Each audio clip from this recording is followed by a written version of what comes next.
Hi guys, and welcome back to another video. So today I'm working on a digital illustration, and this one actually had a specific purpose. So I wanted to do a tutorial type video where I talk a little bit more about how I like to do lighting in my illustration and how I do some finishing touches and editing when I finish up my illustration, which is extremely important when you're working digitally to be able to edit your piece and make sure that it looks exactly how you want it to, and that's kind of the final stage for it. So I will have a second half for this piece that's going to be another video where I talk about that and I slow it down, and this video is almost the bulk of how my process goes for when I'm doing digital. So this is most of the piece, and tomorrow will be a much smaller portion of it. So while I was working on the sketch for this piece, I actually finally did something that I've been wanting to do for a long time, and it's something that a lot of people do because it's extremely helpful. But I actually flip the canvas horizontally every once in a while. And the reason that that is so helpful is that you get to see it mirrored, but since faces and people, we're symmetrical, when you flip it over, it should still look right.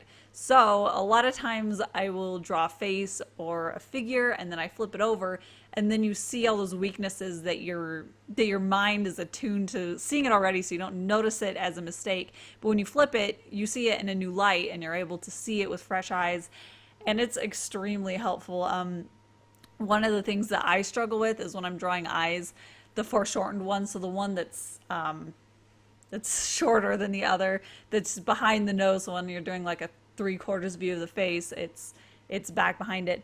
A lot of times I do that one kind of weird. The proportions are usually too small and it's usually too high up. So I'll usually draw the eyes at a slant rather than having them be even across their face. So this is really, really helpful, being able to switch the canvas so that I was looking at it from a different point of view. It became very clear how incredibly off that second eye was, and also how the shape of his face was a little bit off, and it wasn't exactly the shape that I wanted or that it looked like it was when it was at the normal orientation. So that was extremely helpful. I do need to look up to see if there's like a handy key shortcut to be able to easily switch flip it horizontally, because it was really, really helpful, but I had to go up into the menu, and I'm sure that there's an easier way to do that. So I'll look that up, and then hopefully it'll be something that I do a lot more of, because if it's really easy to do, if it's just a couple buttons that I have to push, I know that I'll use it all the time. And I think that that will really, really strengthen my pieces, is to be able, for me to be able to see the issues with it before it becomes a greater issue. So that's why it was so helpful to do it in the sketching phase, is because I was able to see it long before I got to the inking phase or before I started coloring it. And a lot of times I will follow through with these errors without realizing it, and then notice it at the end, and then I have to go in and tweak all of the layers, and it's so much easier and better when I can catch it in the sketching phase. And it seems like some of my pieces I tend to do this more, and other times it works really well. But I did fuss with the colors a lot. And I just kept changing my mind and then going back to colors that I already had. And mostly it was in his clothing. It was trying to choose how I wanted him to look. And the main things that I was thinking about at the very beginning when I was starting to block out colors was that I wanted him to have more regal colors. So I was looking more at like this rich burgundy red color, because that's very regal. It's kind of has more of a royalty look to it, and I wanted that. And then I was adding this really light tan beige color because he was in the desert, and I wanted something that looked like it could reflect the light.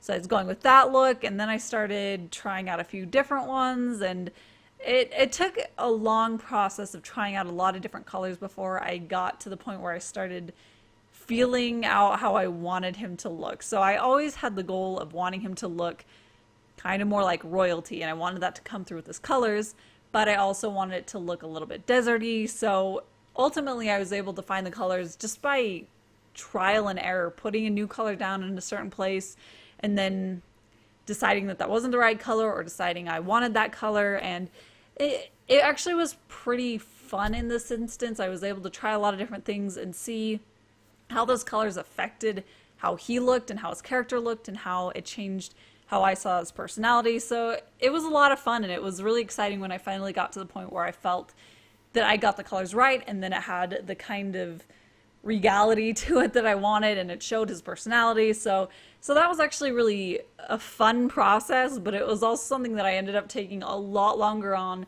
than I anticipated. So I kept going back and I kept changing my mind. I kept changing the colors, but ultimately I was really happy with the final result. And sometimes when I do that, when I keep changing the colors and then I rewatch these videos where I'm editing, there are times where I look at the past instances of the colors that I had and I actually prefer those, and I'm frustrated that I moved on past that. But this piece, personally, I'm really glad that I ended up where I did, and I think that overall all the colors that I tried out ended up leading me in a path that took me to this final colors that I really liked and that I felt like was what I wanted when I originally started sketching. And another thing that I really enjoyed in this piece was going in and adding more color variation within the specific shapes. So that's actually something that I didn't really do a lot of until fairly recently. So I went in where he had this like the red scarf, and I went in with more of a yellow tone, and I had a low opacity brush and I brushed that on there because in the real world there's a lot of different colors. There's ambient light that's bouncing off your colors. There's bright saturated colors that are next to other colors that bounce off of that, or there's discoloration. There's just so many things that affect the color of the object so that they're not one flat solid color. And this way it just adds a little bit more realism to it. It's a lot more fun to work on when I can go in and add a little more touches of color in it and blend it in. I really loved that, and I really loved working on how blendy the background was. It was really fun going in and adding these extra touches of color. But that is pretty much it for this half of the piece. Like I said, tomorrow I will have the second half where I talk about my lighting, my editing, my final touches, and I will have this piece up on my store as of tomorrow when I have the second piece up, when I've finished it and everything. And I'm really excited. I love how he turned out, and I think that I learned a lot of things that I like on this piece that I'm excited about putting in my future pieces. So it was really successful, a lot more so than I actually thought it would be when I started it. So I'm really happy with him, and I'm happy with how this turned out. But yeah, thank you so much for watching, and don't forget to hit subscribe, and I'll see you at my next video. Bye!